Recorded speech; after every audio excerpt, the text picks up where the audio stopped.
జగన్మోహన్ రెడ్డి, నువ్వు నడిపేది నిజంగా పార్టీ కాదయ్యా, నిజంగా బ్రోతల కొంప. అనడానికి సిగ్గుగా ఉన్నా సరే అనక తప్పడం లేదు. ఆ ముంబై హీరోయిన్ని ఎంత టార్చర్ పెట్టారంటే, ఇప్పుడు టీవీ5లో ఆవిడ మాట్లాడుతుంది, ఒకసారి చూడండి వెళ్ళి. ఆవిడకి నరకం చూపించారంట, నరకం. ఈ వైసీపీ నాయకులు ఆయన వేరేది కుక్కల విద్యాసాగర్ ఒకడు, అలాగే ఇద్దరు ఐపీఎస్ అధికారులు, ఐపీఎస్ ఆఫీసర్లు కూడా ఇద్దరు, అతనితో పాటు ఇంకొక అధికారి, ప్రభుత్వ పెద్దలు అంటే మన సజ్జల రామకృష్ణారెడ్డి అస్తం లేకుండా ఉండదు. సజ్జల రామకృష్ణ దాకా వెళ్ళిందంటే ఖచ్చితంగా జగన్మోహన్ రెడ్డికి తెలియకుండా ఉండదు. జగన్మోహన్ రెడ్డికి తెలిసే జరుగుతుంది ఇదంతా కూడా. జగన్మోహన్ రెడ్డి నీకు అసలు మనిషివా, నువ్వు దున్నపోతూ మాకు అర్థం కావట్లా.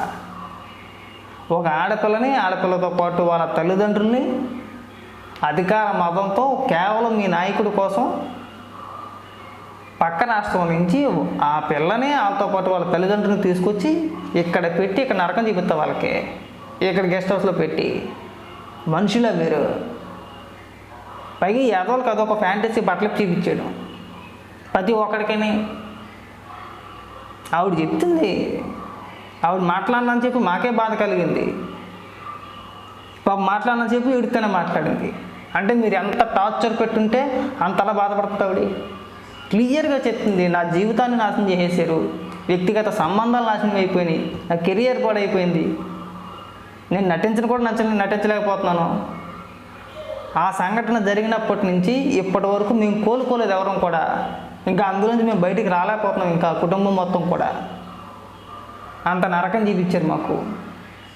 డైరెక్ట్గా వైసీపీ నాయకుడు పంపించిన న్యూడ్ ఫోటోలు ఏవైతే ఉన్నాయో, బట్టలు లేకుండా ఉన్న ఫోటోలు ఏవైతే ఉన్నాయో అవి డైరెక్ట్గా చూపిస్తున్నారు. అవి ఇవి ఇలాంటి ఫోటోలు పంపించి వేధించారు. అది కాకుండా ఇక్కడ ఏ ఘనకార్యాలు చేశారో చెప్పట్లా, అంతకు మించే వేధించుంటారు వీళ్ళు.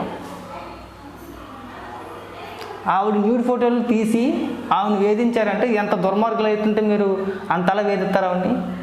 మీ ఇంట్లో ఆడపిల్ల అయితే అలాగే చేస్తారా? అంటే అధికారం ఉంది కదా అని చెప్పేసి అంత క్రూరానికి దిగిపోతారా? ఈ సంఘటనకి, కలకత్తాలో జరిగిన సంఘటనకి పెద్ద తేడా ఏం లేదు, రెండు ఒకటే. ఇది బయటికి రాలేదు కానీ వింటుంటే మాకే బాధ అవుతుంది. ఒక ఆడపిల్లని ఇంత అన్యాయంగా, ఇంత క్రూరంగా, ఇష్టం వచ్చినట్టు ఎలా పడితే అలా మాట్లాడి, ఎలా పడితే అలా వేధించి వాళ్ళ జీవితాన్ని నాశనం చేసి ఇవాళ పైకి వచ్చి పెద్ద పెద్ద ఉపన్యాసాలు చెప్తారు మీరు. ఆ సొట్ట చేతిలో పేడు మూతాడు వేసుకుని ఎక్కిలిన ఊళ్ళు కాదు, దీనికి వచ్చి సమాధానం చెప్పు. సొంట అలాగే ఏది జరిగినా అంతే, దానిపైన మాట్లాడు. ఏ సంఘటన జరిగినా వైసీపీ నాయకులు ఏ తప్పు చేసినా దాని గురించి మాట్లాడ్డా సొట్టమొఖం వేసుకొని.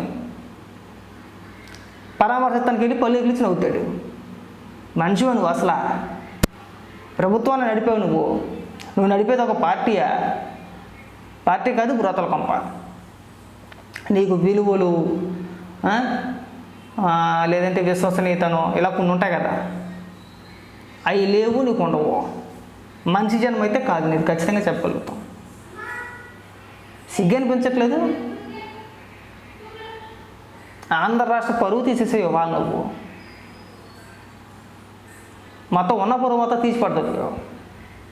భయపడిపోతుంది ఆవిడ, మాట్లాడితే ఇప్పటికీ భయపడిపోతుంది ఆవిడ. వాళ్ళు మనుషులు కాదు, నిజంగా వాళ్ళు మృగాలు. వాళ్ళు ఆవిడ మాట్లాడనని చెప్పి భయపడతానే ఉంది. అంటే మీరు ఎంత టార్చర్ చేసుంటే ఆవిడ అంతలా భయపడుతుంది ఆవిడ.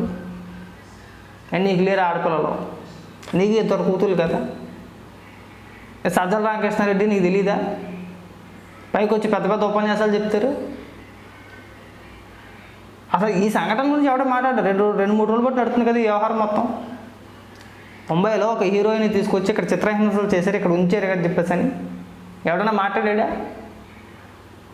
దీని గురించి మాట్లాడడం చేత కదా ఎవరికి కూడా.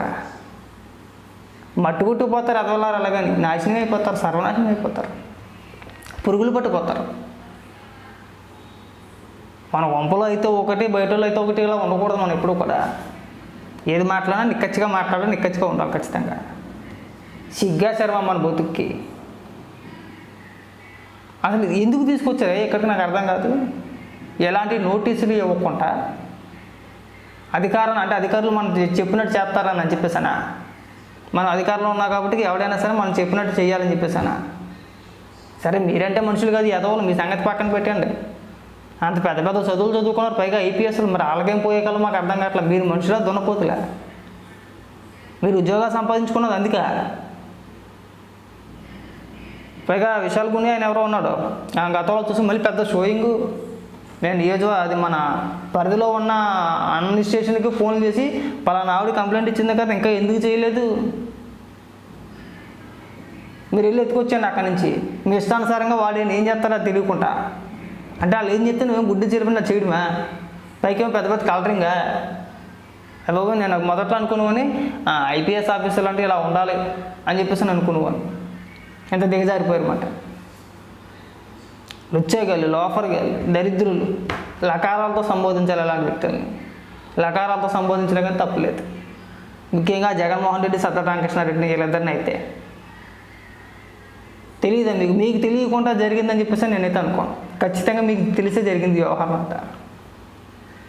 లేకుండా ఇంత పెద్ద వ్యవహారాన్ని ప్రభుత్వ పెద్దలకి తెలియకుండా జరగదు. ఒక పోలీస్ ఆఫీసర్ తీసుకునే నిర్ణయం అయితే ఖచ్చితంగా కాదు. జనరల్గా ఎవరైనా ఒక కేసు పెడితే ఒక ప్రొసీజర్ ఉంటుంది. అది లేకుండా అర్ధరాత్రులు అపరాత్రులు ఎత్తుకెళ్ళిపోయారంటే ప్రభుత్వ పెద్దల నిర్ణయాలు ఉంటాయి, ఇలాగే ఉంటాయి. ఫుల్ ఆర్డర్లు ఇచ్చేస్తారన్నమాట. మీరు ఎత్తుకొచ్చేయండి, మీ వెనకతం ఏమన్నా ఏం కాదు, ఏదన్నా మేము ప్రభుత్వం తరఫున మేము చూసుకుంటామంటారు. దాన్ని చూసుకొని ఇలా ఈరోజు నేను రెచ్చిపోతారన్నమాట ఐపీఎస్లు అని చెప్పేస్తాను. సిగ్గేశారమ్మా అసలు. ఒకసారి మీరు కూడా ఆలోచించండి. ప్రభుత్వ పెద్దలకి తెలియకుండా, వాళ్ళ అనుమతి లేకుండా ఒక ఐపీఎస్ అధికారి అంత సాహసం చేయగలరా? చేయలేదు. ఇది ఖచ్చితంగా దీని వెనకాల జగన్మోహన్ రెడ్డి పాత్ర ఉంది, సజ్జల రామకృష్ణారెడ్డి పాత్ర ఉంది, ఆ వైసీపీ నాయకుడు ఎవడైతే కుక్కల విద్యాసాగర్ ఎవడైతే ఉన్నాడో వాడి పాత్ర కూడా ఉంది ఇందులో. అంటే మెయిన్ ఆడేలే, వాడి పాత్ర ఉన్నాను కదా, మెయిన్ ఆడే. వాడితో పాటు వీళ్ళిద్దరు కూడా ఉన్నారు ఖచ్చితంగా. వీళ్ళకి తెలియకుండా జరగదండి. నేను చెప్తున్నాను కదా, జగన్మోహన్ రెడ్డి అనే వ్యక్తి పైకి మాత్రమే ఆ సొట్ట చేతిలో ఆ పేడు మూతి వేసుకుని అమాయకంగా కనబడతాడు, కానీ క్రూరుడు మాట, నికృష్టుడు, నీచుడు, దరిద్రుడు, దిక్మాలి సవట. ఇంకెంతకుమించి పెద్ద పదాలంటూ వాడాలంతే. ఏదో దరిద్రం ఏంటంటే ప్రతి ఒక్కరు ఇప్పి చూపించాడు.